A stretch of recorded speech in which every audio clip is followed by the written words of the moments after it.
face of the Cape Cod Baseball League.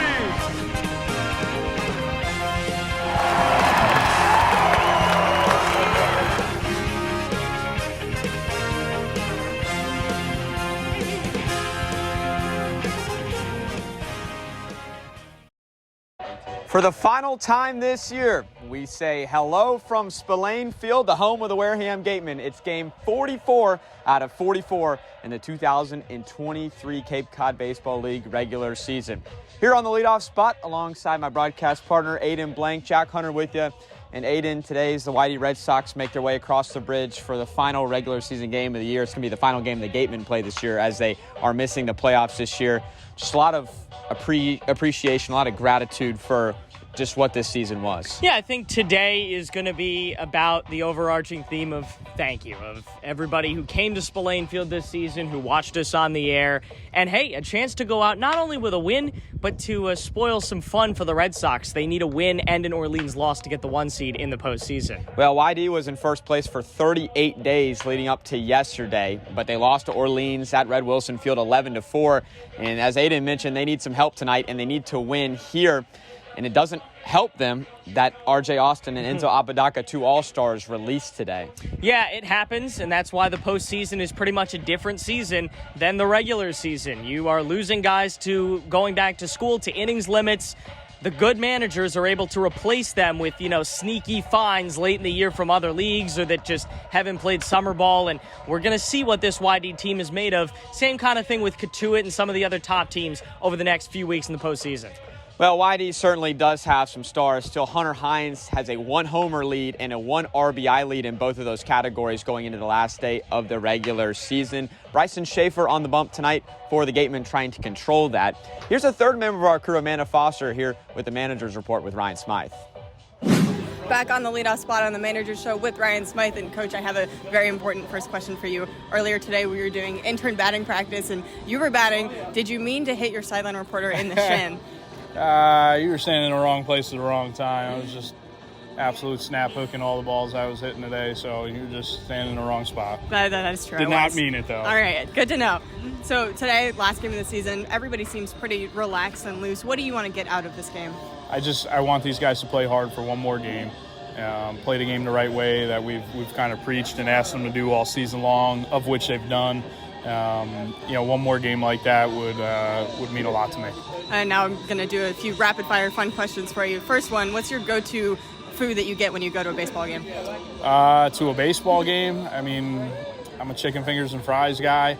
Those are getting really expensive these days with inflation, so maybe the $9 hot dog will bring it down a little bit, but Coke and a hot dog. And drink of choice when you're in the dugout coaching? Any kind of seltzer water. Any flavor? Occasionally a Coke if I'm really needing an extra little pick-me-up.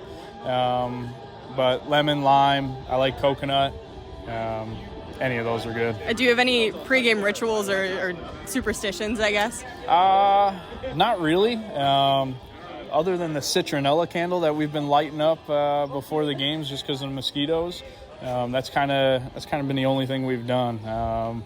Other than that, no, not really. And if you could have dinner with one baseball player, alive or dead, who would you want it to be and why? Yogi Berra. Why? He's won a ton of championships, and to pick his brain on how do you win that many, I feel like that'd be an awesome conversation. And a guy that played a position when gear and equipment wasn't helpful to the player. To see all the nicks and bumps and bruises that he had to go through back then, I feel like any old-time baseball player, those conversations would be, priceless. So Yogi Berra for me. All right, great answer, Coach. Thank you. Absolutely. Back on the leadoff spot, the last time we will go around the league here on the Gatemen Baseball Network. Aiden and Jack with you. The game I'm looking at tonight, Falmouth and Katuitt. I think you may be looking at the Western Division final there between those two teams. And then Aiden, today on the slate, mostly divisional matchups. This one's the only interleague matchup. What are you looking at? Yeah, the only ones that quote-unquote matter in terms of could change playoff positioning are this game right here and then Orleans. Orleans is in control of their own destiny. They'll play Chatham tonight.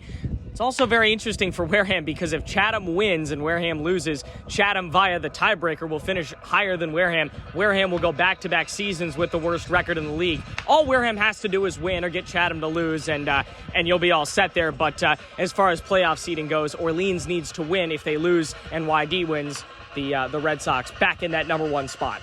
Once again, here's Amanda. I'm here with Yadi Hernandez, and Yadi, today is the final game of the for the Gatemen this season. You've been here from the very beginning. How are you feeling about the season overall? I mean, it's not what we wanted. Obviously, we wanted to play in the playoffs and win the championship, but, God had other plans. And we're just all grateful, honestly, to just be here in the Cape and playing in the Cape, so for sure. For you personally, what has this experience meant? Oh, it meant a lot. I mean, I've learned a lot of ups and downs and all. It's been a roller coaster, but it's part of the process, and it taught me a lot there. Number one is I belong here. I can do this, and this is what I do. Just got to keep going at it, though. Do you feel like you've gotten what you wanted out of being out here this summer? Oh, no, for sure. I mean, still a lot more in the tank, a lot more I got to work on, a lot more to improve, but it's a process, and just being here and, seeing it I could do it, it's just one of the steps towards I need to take, though, for sure. When you reflect on this summer, what's going to stand out the most, do you think? Wow, that's a good question. Just sticking with it. It's been a long one. Every day just going at it. Not once I gave up. None of that negatives. I mean, of course, not negative stuff came up mentally naturally, but just going at it every day, showing up, going to work, and it's just been an everyday process. So for sure. And one fun question: if you could have dinner with any baseball player, alive or dead, who would it be and why? Wow. Baseball player, alive or dead. Derek Jeter. I just want to see his mindset. For sure, him. So. All right, great answer. Thank you, Yadi.